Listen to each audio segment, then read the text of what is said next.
we really want this balance. We want a nice balance of hormones, just like this. This is what we're talking about when we say balanced hormones. They're not always level. They're really coming out in pulses. So we want this fluctuation. This is normal, right? We don't want, oh, like more birth control is kind of more steady. We don't want, we want these fluctuations. We want progesterone to go up in the second half of your cycle. So now let's talk about like what we can do to really maximize and work with your hormones so that they really become your superpower. I really like to think about your menstrual cycle as the seasons, right? The seasons of the year. So really starting with your inner spring. This is like you're coming out of your menstruation. This is when you are most insulin sensitive. This is the best time that your body can build muscle. You might feel the most strong, lifting. You have higher estrogen. You can move more. Your serotonin's up. You can handle more stress.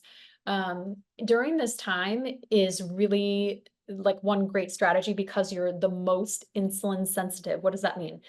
Insulin sensitivity is how well, depending on your status, if you already know you're diabetic or have insulin resistance, this is the caveat to you. But let's just say your insulin is functioning.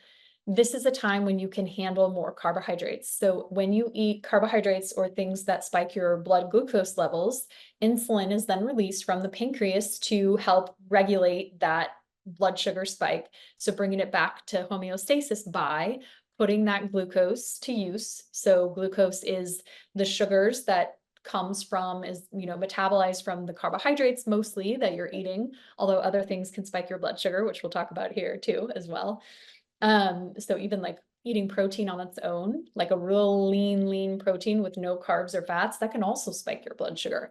So anyhow, I digress. So this is when we are most insulin sensitive, meaning that insulin does its job. It takes those carbohydrates. You can handle more carbs at this time. You could probably drop your fat a little bit. And in that sense, it can use those carbs for energy, and anything eaten in excess still at this time is stored as body fat. When you hit your ovulation, this is like your inner summer, you're like peak energy, high libido, you're the most attractive. Like they've done studies. It's just fascinating to me where they've shown images of women in their different phases of their cycle, and hands down during ovulation, they get the highest check marks. Same women, same exact women, from people like ranking like how attractive they find women. Same exact women, but different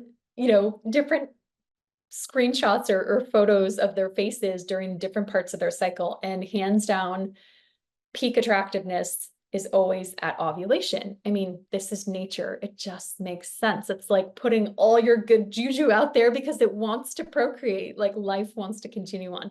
Okay, so what does this mean? It's about a 1 to 3 day max window. So ride it, ladies, like take advantage, right?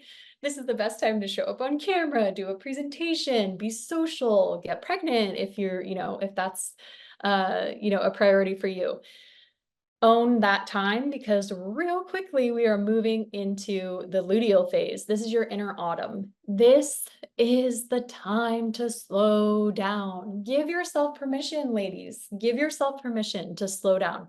If you just take one nugget from this of just tracking your cycle and letting yourself slow down in your luteal phase, I promise you, you will feel so much more balanced. And that alone might balance your sex hormones, because you're really you're flowing more in alignment with the hormones that are present, or ideally present during that time, which is your luteal phase when progesterone is higher. So we're not going to force ourselves to operate like we're here in the inner spring, right? It's autumn. The lights, the sun is setting earlier. It's like, think about it as like October and fall, and we're doing less. We're turning inward. We're having candlelight baths. Like give yourself permission to slow down. This is a time as well when you really want to lean into listening to your body. So, we don't recommend actually that you stop weightlifting. We really want to prioritize weightlifting for women because we'll talk about that as well. What happens after age 35 for all humans, we tend to lose muscle mass. So, you don't necessarily want to stop lifting weights per se, but you do want to listen to your body. If your body's calling for maybe a little lighter weight, or perhaps just like more rest, maybe you do, during your follicular phase, you can kind of get away with more HIIT training, possibly, unless you're in perimenopause. We'll talk about that too. During your luteal phase is kind of when you want to ramp down that activity because you cannot handle as much physiological stress. You cannot handle as much cortisol pumping through your body. It's just a mismatch, right? This is when you are least insulin sensitive. So this is actually a time. Now, ironically, for most women, we tend to get these cravings of like chocolate. We want sweets or whatnot. It could just be, y'all, that you are burning that extra 100 to 300 calories per day during your luteal phase, that you need to make sure that you're nourishing your body and you're eating enough. Most women that we work with are coming into their luteal phase and they're trying to like white knuckle it and still eat the same that they were eating before. And it's like, no, like no wonder you're craving chocolate and want to binge eat a whole bag of chips because you're pushing yourself like you're in your spring, like you're in your inner spring follicular phase. You're not listening to those internal signals that your body just actually needs more fuel. What is more beneficial at this time is actually more dietary fat and less carbohydrates because you are more insulin resistant. So you're less insulin sensitive. That means when carbs are present, your body's not able to put them to use as much. And dietary fat is so freaking important. Again, with anything, it's the Goldilocks approach. Too much, too little, not good, right? Dietary fat is really, really important for hormonal health. So if ever there's a time that you're focusing on protein and dietary fat, it is during your luteal phase.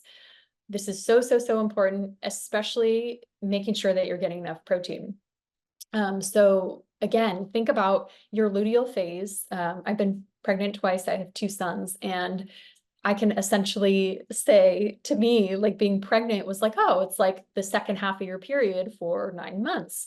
It really does feel like this luteal phase where your progesterone is very, very high, ideally. The less serotonin thing is a real thing. So your neurotransmitters are low. So it shouldn't be to a place of, anxiety and depression, ideally.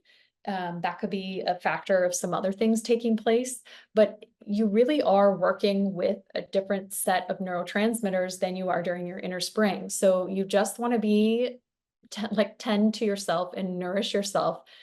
This is not a time to like force yourself to be social and do all the things and take on projects. And no, it is a time to do less. Now, your inner winter is your menstrual cycle. I personally find the first day of my menstrual cycle, I feel relief. It's like the first feeling of relief. Because really, even with absolutely balancing my hormones as much as possible, it's still like the 1 to 3 days before your period where you're just like, come on now, come on, baby.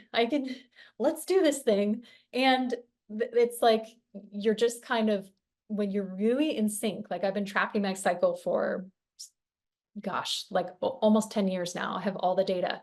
When you're really in sync, you intuitively know it. And you feel it coming. And the day one you get your period, it's like, it's such a sense of relief. You know what's coming, right? So you got to ride that wave and embrace it. So ideally, like what is like a normal period? That's the thing.